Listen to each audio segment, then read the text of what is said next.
2 दिन पहले हुई ज़बरदस्त बारिश के बीच रोहिणी सेक्टर 13 की एक सड़क जो है वो धंस गई और वहाँ पर एक बहुत बड़ा गड्ढा बना जिसमें एक्सीडेंट होने की संभावना बहुत बढ़ गई। यह एक पूरे क्षेत्र में चर्चा का विषय भी बना।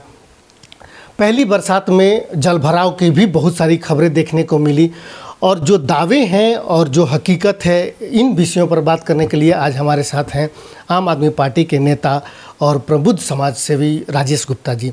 राजेश जी, दिल्ली सरकार लगातार दिल्ली में ज़बरदस्त विकास करने का दावा कर रही है, वो चाहे किसी भी क्षेत्र में रहा हो, लेकिन पहली बारिश के दौरान ही जिस तरीके से सड़क घटी, क्या कारण मानते हैं कि क्या उस सड़क को बनाने में भ्रष्टाचार रहा, उसके जो मापदंड है उसको पूरा नहीं किया गया, या फिर क्या ऐसी वजह है कि ये इस तरह की घटनाएं जो है अब सामने आने लगी हैं? सबसे पहले तो मैं बता दूं, ये जो सड़क धंसी है इसका कारण क्या होता है कि रोहिणी रेजिडेंशियल एरिया है, इसके अंदर ऑप्टिकल फाइबर बहुत सी डल रही है, कुछ पानी की लाइनें भी काफ़ी जहाँ डली नहीं डली।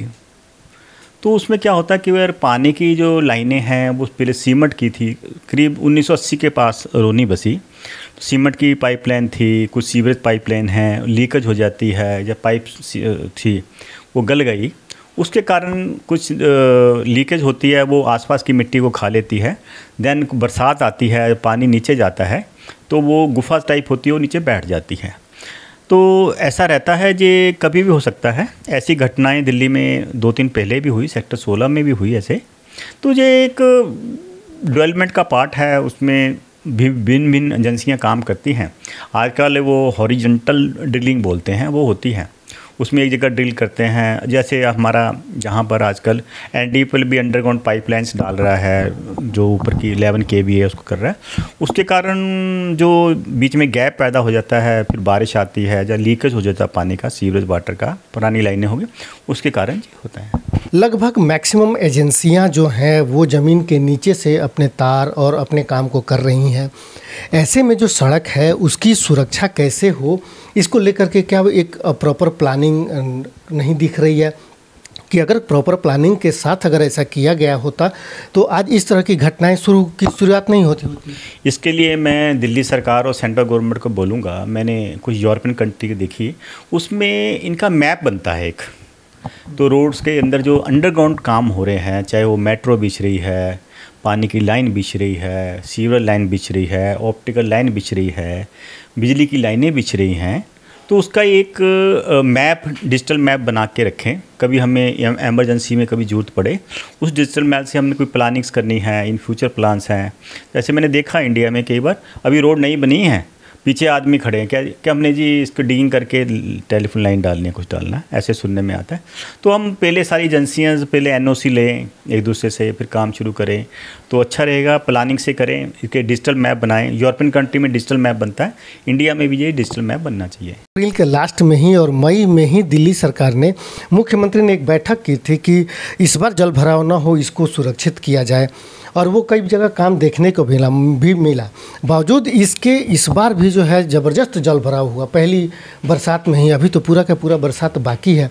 तो क्या आपको लगता है कि ये कहीं ना कहीं जो है लापरवाही रही और जिसकी वजह से इसकी शुरुआत हो रही है, अभी उसको सुधार करने की गुंजाइश है? नहीं, ऐसा है, जो दिल्ली में आपका सीवरेज सिस्टम है बहुत पुराना है, 40-50 साल पुराना है। रोहिणी बसी 40-50 साल 60 साल पुराना है।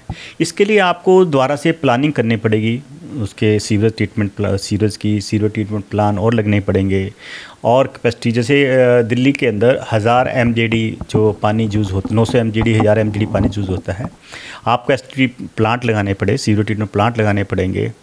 और इसके लिए आपको जो ड्रेनिंग सिस्टम है उसको डेवलप करना पड़ेगा। इसलिए दिल्ली सरकार ने ITI को, कानपुर को कॉन्ट्रैक्ट दे दिया है, उसके लिए प्लान बन रहा है। जैसे हमारे अंडरपास वगैरह में पानी आ जाता है, 6-7 अंडरपास में है, जैसे प्रहलादपुर है और है, एक मिंटो ब्रिज करके आ जाता है, उसके अंदर सरकार ने काफ़ी कोशिश करके पंपिंग सिस्टम लगाया, उसको कवर किया।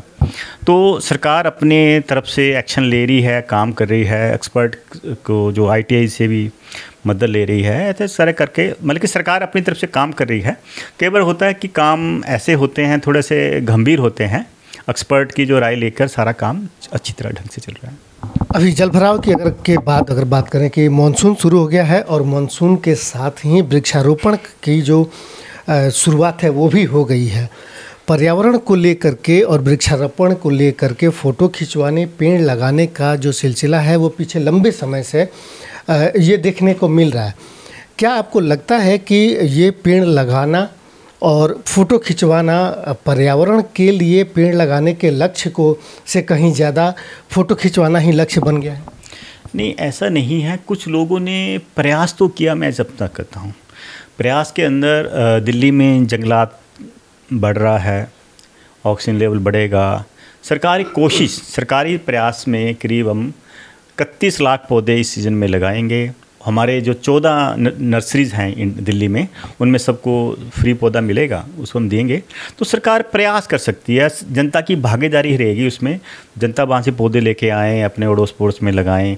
मैं तो कहता हूँ मॉर्निंग वॉक में पानी की बोतल भी लेके जाएँ, उनमें दें, उनकी रक्षा करें, तो एक अच्छा माहौल बनेगा। आप अपने घर में भी पौधे लगा सकते हैं, अपनी बालकोनी में लगा सकते हैं, आप अपनी छत पे लगा सकते हैं। मैं तो कहता हूँ जितनी आप कार्बन मोनोऑक्साइड छोड़ते हो उतना आप ऑक्सीजन प्रोड्यूस करते हो। आप जब आपके मन में ये आएगा तो हमारा कार्बन मोनोऑक्साइड जो है, पोल्यूशन है, इस पर हम कंट्रोल कर सकते हैं। अच्छा, आपको नहीं लगता है कि इसके साथ ही जो है जिस तरीके से पेड़ लगवाने की एक मुहिम और एक अभियान जो चल रही है, इसके साथ ही पेड़ के रख रखाव और इसके बचाव के लिए भी आगे भी जैसे ही बरसात का सीज़न ख़त्म होता है उसके बाद जो है इनके रख रखाव और इनके बचाव के लिए भी एक सतत और लगातार मुहिम चलाने की ज़रूरत है। हाँ, इसके लिए हमारा जो है एक पार्क सेल बना हुआ है दिल्ली गवर्नमेंट का। उसके अंदर हम लोगों को RW को बोलते हैं कि आप आसपास के पार्क ले लीजिए जो 1 एकड़ से ज़्यादा हो। आप उनको हम 2.5 लाख रुपए देते हैं, वो अपना लेकर अपना माली रखे, उसको मेंटेन कर सकते हैं। तो इससे एक अच्छी आएगा, जो कॉस्ट आ जाएगी उनको, वो देखभाल करें। तो आप दिल्ली गवर्नमेंट इसके लिए कर सकती है, क्योंकि दिल्ली गवर्नमेंट के पास कोई पार्क नहीं है आज की डेट में। जहाँ तो MCD देखती है, जहाँ सेंट्रल गवर्नमेंट देखती है, बीच में नहीं देखती। तो आप अपना RW बनाकर कुछ करके अब अपना पार्क को गोद ले लें और दिल्ली गवर्नमेंट से उसको आप फंड इशू करवा सकते हैं और आप उसको अच्छी तरह मेंटेन कर सकते हैं। ठीक है, बहुत बहुत धन्यवाद। तो ये थे राजेश गुप्ता, जिनसे हम बात कर रहे थे कि रोहिणी सेक्टर 16 में सेक्टर 13 में जिस तरीके से सड़क धंसी, उस पर बात कर रहे थे हम। पानी को लेकर के जो जलभराव हो रहा था हम उस पर बात कर रहे थे, साथ ही पर्यावरण को लेकर के वृक्षारोपण पर बात कर रहे थे।